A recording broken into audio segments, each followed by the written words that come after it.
Hey, what's up YouTube fam? Brandon Weaver here once again. We're talking about the dunning letter the collectors send to you, okay? We're talking about Goodwill letters, getting these late payments off, and how long you should keep some of these smaller bureaus frozen, and what you need to know to repair your credit properly, okay? So, first question I have right here, hot off the presses, says, how soon can I send these Goodwill letters? Can I send them before my disputes? Do I need to send them after my disputes? How does this work? Okay, so if you want to start with Goodwill letters, maybe we got a couple late payments, got all this on-time payment history, you want to do a Goodwill letter, you can send that at the same time as your disputes, or you can send it before, you can send it after, whatever you feel comfortable with.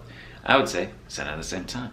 If you're sending letters right now, bang, send them out, okay? If for some reason you need to send your disputes a little bit later, maybe you don't have your full reports yet and you're going to dispute with the bureaus, but you know you've got a couple late payments here on this good standing creditor that you have, and you want to send your Goodwill letters, yeah, so be it, you could do that. But if you're ready to rock and roll with all your dispute letters, send your disputes to the bureaus, your Goodwill letters, send your stuff to the collectors and dispute with the collectors. And speaking of the collectors, let's say a collector sends you what they call a dunning letter.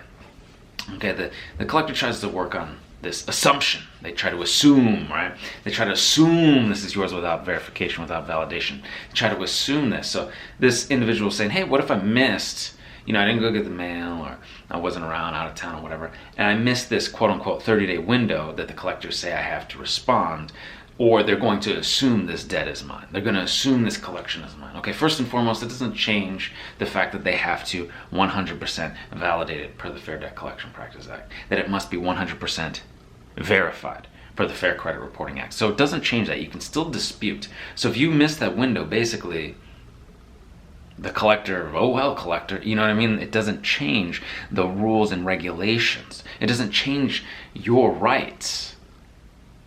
I'll tell you what, I got letters like that.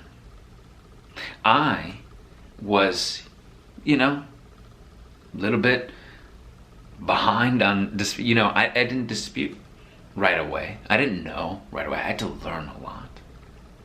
And I still got these collections off of my credit reports. I still got these charge-offs off of my credit reports. I still got the late payments updated to positive. So if you feel like, oh man, I got this dunning letter and it's been over, you're okay. You can dispute now. Credit repair starts when? It starts now. That's right. 609creditrepair.com. You can get that beyond committed package, or we can do the work for you at theawesomelifegroup.com. All right. And we want to talk about freezes. Okay. So, we do it. Our company cleans up the personal profile, and we put the, security freezes on these smaller bureaus. And so sometimes you want to do the same for yourself, but you're saying, hey, Brandon, how long should this be? How long do I keep this SageStream LexisNexis frozen? How long do I keep ARS frozen? How long do I keep it frozen? Okay. So typically, if you're going to freeze during your credit repair, you can unfreeze after your credit repair. You're okay, right? Now, if for some reason in that period of time you need to apply for something and you need one of these opened up and you're okay to do so, and you're like, well, what would I need opened up? Well, LexisNexis oftentimes communicates with check systems, so maybe you need a business bank account, or you need a new bank account, or you need something with the banks.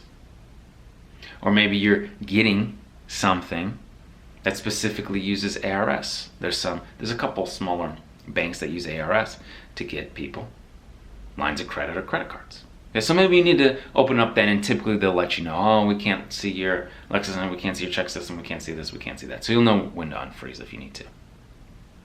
But if you don't need to unfreeze, and you don't want to unfreeze after your credit repair, you don't have to. Okay? It's up to you.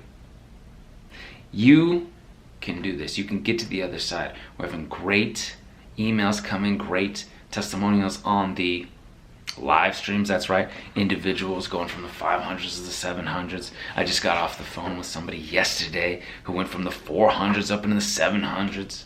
Okay? Took a little time, okay? But you can do it. You could be next. You could be that person up in the 700s and the 800s, all right? 609creditrepair.com. We can do the work for you at theawesomelifegroup.com. Please give the video a thumbs up. Hit the subscribe tribe button. And until I see you in person, I will see you on the other side. Take care.